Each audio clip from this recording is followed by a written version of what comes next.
What if your first love wasn't just a forbidden but dangerous?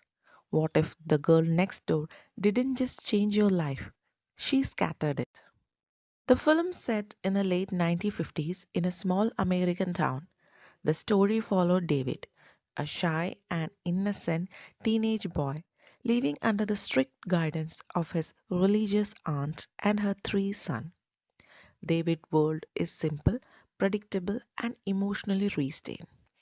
But everything changes when two sisters, Meg and Susan, move to next door after their parent died in a car accident.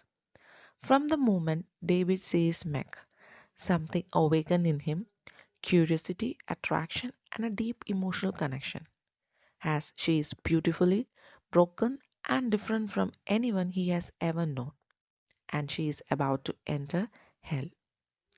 The girls are placed under the care of Ruth, their aunt, a woman who at first seems kind, friendly, and fun, the cool adult who let kids stay up late and speak freely. The neighborhood boys are drawn into her house. She jokes, drinks, and shares inappropriate conversation. But crack begins to show. Ruth becomes obsessed with Meg's beauty and growing independence. She starts making cruel comments about morality and purity. She humiliates Meg in front of others, calling her sinful. What starts as verbal abuse quickly turns physical, and no one stops it. David sees the bruises. He hears the cries from basement and he knows something is wrong. But he tells himself this is not his place and that decision will haunt him forever. Ruth's behavior spirals out of control. She locks the mech in basement as punishment. She spreads lies about her behavior to justify the abuse. The boys, including David's cousins, are manipulated into participating. Ruth convinces them that Meg deserves it and that she is immoral. What terrifying isn't just the violence, it is how quickly the children adapt to it. Laughter replaces fear and cruelty become entertainment. David struggles initially. He feels guilt, shame, and confusion. He cares about Meg deeply. He even shares quiet moments with her, whispering comfort in the dark basement, promising things he will get better.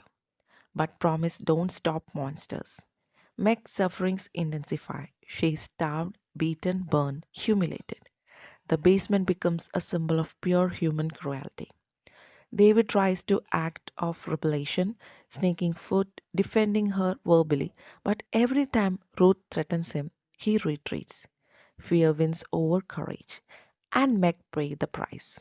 As Meg grows weaker, Ruth becomes more sadistic.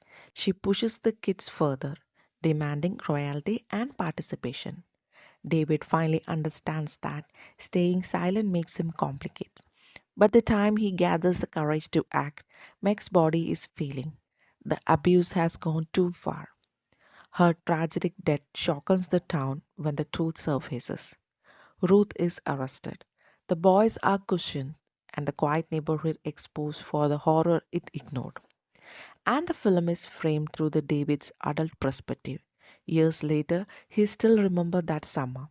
Not as the time he fell in love, but as the time he learned what evil truly is. Evil always doesn't scream. Sometimes it whispers, sometimes it smiles at dinner, sometimes it looks like an authority figure, someone we trust. And sometimes the worst sin isn't violence, it's the silence. David survived that summer, Meg didn't. And the girl next door didn't just disappear from his life, she became the ghost of his conscience. Because the hardest truth to live with is knowing you could have done more. And that's what makes the girl next door film so disturbing. It's not just an horror story, it's a story about silence. The girl next door doesn't rely on jump scares or supernatural monsters. The real monsters is manipulation, control, and fear. And the terrifying truth that ordinary people can slowly become the part of something evil without even realizing it. David wasn't a villain. He wasn't cruel. He wasn't heartless. He was afraid. And that fear cost someone else's life. And the film focuses us to ask a question most of us don't want to answer. What if we were there? Could we have been brave enough to speak up? Or would we have convinced ourselves it wasn't our responsibility? Because evil doesn't always begin with violence, and it begins with a peer pressure. I mean, someone saying it was just a joke. By the time David understands the silence make him complicate, it is already late, and that the tragedy, not just make suffering, but irreversible damage to David's soul. And this story lingers because it reflects something real, how abuse can hide behind the closed doors, how communities can miss the signs, and how guilt can follow someone for a lifetime. And it's not an easy film to watch. It is not meant to entertain, it meant to comfort. And maybe that's why it stays with you after the credit rolls. And if the story moved you, disturbed you, or made you think, that was the point. Sometimes the most painful stories are the one that teaches us the most. Because in the end, the scariest thing isn't the monster in the basement. It is the silence upstairs. And that's all about this movie. And thanks for watching.